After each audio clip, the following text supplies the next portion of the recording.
Right, so today we are going to be describing a rotation as opposed to last day whenever we were given the rotation and we had to physically carry it out. This work today is like the opposite of that.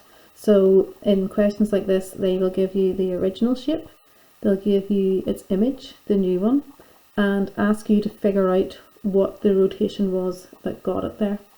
Now, we spoke about this whenever we were looking at reflections. Was that the first one we did? About whenever you're describing it, you need to say what the type of transformation it is. So in this case, it's a rotation.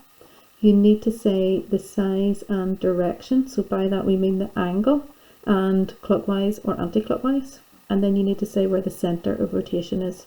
So again, an example of that sentence has been written out here. And just like last time, this doesn't apply to anything on this page. It's just an example of how an answer like this would be written.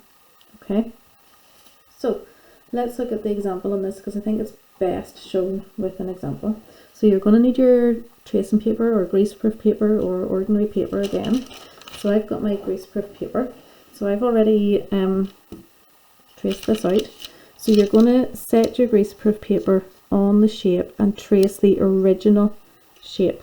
So I've traced out shape A here. Okay, now you can see hopefully that it's been rotated 90 degrees, and it looks like it's been rotated 90 degrees in a clockwise direction. So I know that's what it's going to be. I just have to figure out what the center of rotation is, and it's a little bit of trial and error to get that. So let's say I thought, right, well, let's try the origin or the point 0, 0. So if I put my pen on the point 0, 0 and rotate this round, will it ever land on that new shape? No. See how it doesn't line up? So that's not right. So my shape here is a little bit too high, so I'm going to try a lower point. Okay, so let's go to -1, 0. Okay, and if I rotate that round, now it's off. So I'm going to, too far to the right, I'm going to try going to the left.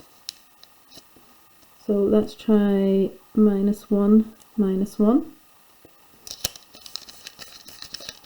This is going to work. There we go. So I've found my center of rotation. It must be here. So again, be super careful. So I'm at -1, -1. So I can take that away and mark that on, so I don't forget it. So if I was describing this, I would describe it as a rotation of 90 degrees, because it has returned around 90 degrees, and that was clockwise. About is what we say, and then we put the coordinates of the center of rotation. So that was that point there, so -1, -1. Okay, so let's check, have we done everything?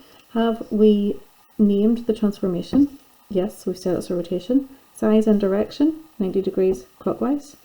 And the center, yep, -1, -1.